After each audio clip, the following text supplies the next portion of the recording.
Assalamualaikum warahmatullahi wabarakatuh. Perkenalkan, nama saya Vina Hikmatina Syifa. Saya akan menjelaskan tentang keadaan darurat atau emergensi sebagai tugas individu pada mata kuliah K3, keselamatan dan keamanan dan keselamatan kerja. Nah, terus apa itu keadaan darurat?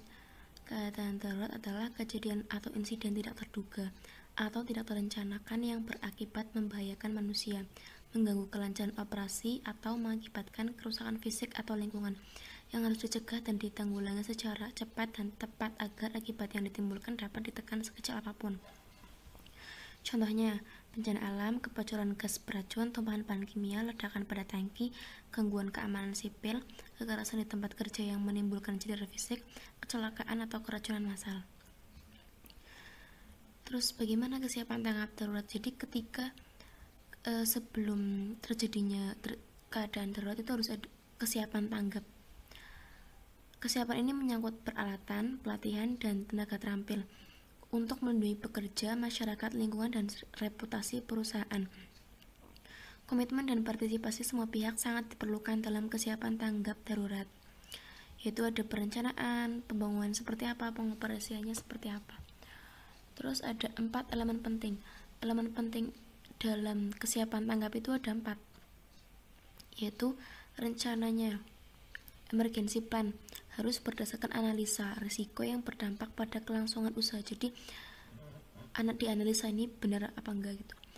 Peralatan, fasilitas, tenaga terampil harus teridentitas, teruji dan tersedia secara memadai. Terus yang ketiga, semua orang. Jadi selain yang bertanggung jawab atas perusahaan, itu semua orang yang terlibat dalam perusahaan juga harus mengerti tentang kesiapan tanggap darurat, yaitu mencakup karyawan, tamu, tetangga. Yang keempat, periodik latihan dilaksanakan dan selalu membuat perbaikan.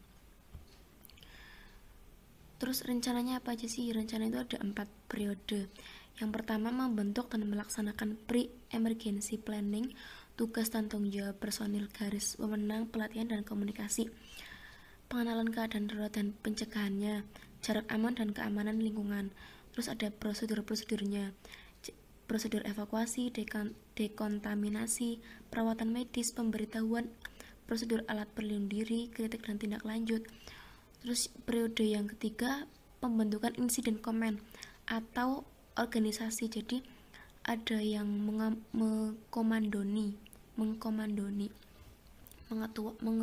mengetuai.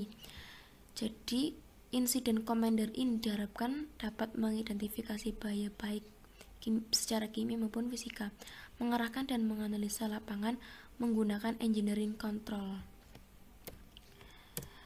Terus yang terakhir, menetapkan batas paparan maksimum yang diizinkan, menetapkan penanggulangan bahan berbahaya, memanfaatkan teknologi yang tepat.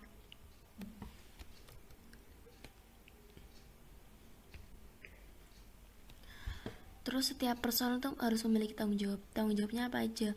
Planning manager itu tanggung jawabnya meyakinkan prosedur berjalan dengan baik, membuat keputusan terakhir, mengadakan konsultasi dan melaporkan perkembangan selama keadaan gawat darurat berlangsung kepada pimpinan tertinggi perusahaan. Terus departemen managers tugasnya apa? Mengkoordinasikan pelaksanaan rencana tanggap darurat, melaksanakan pengadministrasian program gawat darurat. Kemudian insiden commander ketua insiden yang mengetuai, mengkoordinasikan pelaksanaan rencana tanggap darurat, melaksanakan pengadministrasian program tanggap darurat, dan mengkoordinir pemeliharaan peralatan dan fasilitas tanggap darurat yang ada di plan. Jadi tugasnya adanya organisasi insiden. Terus Chief Emergency Coordinator, yaitu bertanggung jawab mengkoordinir tindakan tanggap darurat pada jam kerja shift yang telah ditentukan. Regu tanggap darurat, regu-regunya itu ada pergub penanganan bahan kimia, pemadam kebakaran, security, medical, dan program tanggap darurat lainnya, bertugas untuk melakukan tindakan tanggap darurat. Nah, ini pelayanan medis. Pelayanan medis itu penting, sangat berfungsi untuk melakukan pelayanan medis untuk personil yang terluka, sakit, atau pingsan karena akibat itu tersebut. Terus berkonsultasi dan melaporkan kepada emergency koordinator tentang pelaksanaan laporan apa yang terjadi pada orang-orang yang terluka. Kegiatan bidangnya berkaitan dengan evakuasi ke klinik dan rumah sakit terdekat, terus menjamin tersedianya peralatan dan obat-obatan untuk perawatan dan tersedianya mobil ambulan di tempat pool untuk keperluan evakuasi personil. Jalan keluar keadaan darurat di plant dan di perkantoran lah. Biasanya di perkantoran atau perusahaan atau pabrik-pabrik itu ada tanda-tanda seperti ini. Nah, ini gunanya untuk apa? Untuk jalur evakuasi ketika terjadinya keadaan darurat.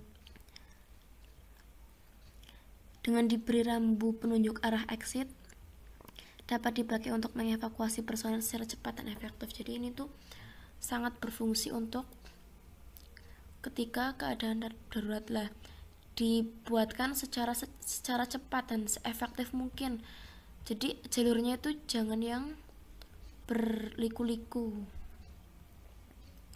yang mudah untuk dijangkau para peran yang terlibat.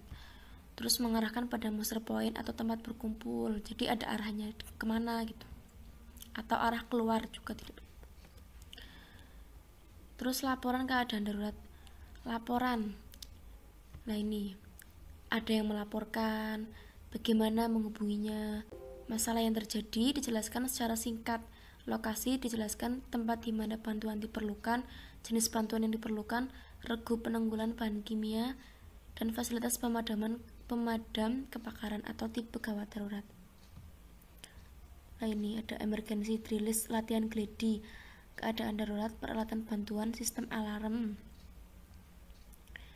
Ini latihan gladi berarti setiap perusahaan atau pabrik itu harus latihan gladi supaya nanti para karyawannya atau peran-peran yang terlibat tidak kaget ketika terjadi keadaan emergensi yang sebenarnya. Terus keadaan darurat yang jadi pertimbangan itu apa aja? Peralatan bantuan, contohnya kalau kebakaran ya pemadam kebakaran. Terus sistem alarm itu harus ada, setiap kantor itu harus ada alarmnya. Ya gunanya untuk memberitahu orang di setiap sudut ruangan supaya waspada. Nah, ini contohnya. Kenali nada darurat pada saat terjadi kebakaran lainnya. Kalau nada kering berarti kondisinya seperti apa, tindaknya seperti apa. Nah, ini kering berarti telah terjadi kebakaran atau keadaan darurat pada satu atau sebagian lokasi kerja. Tindakannya apa?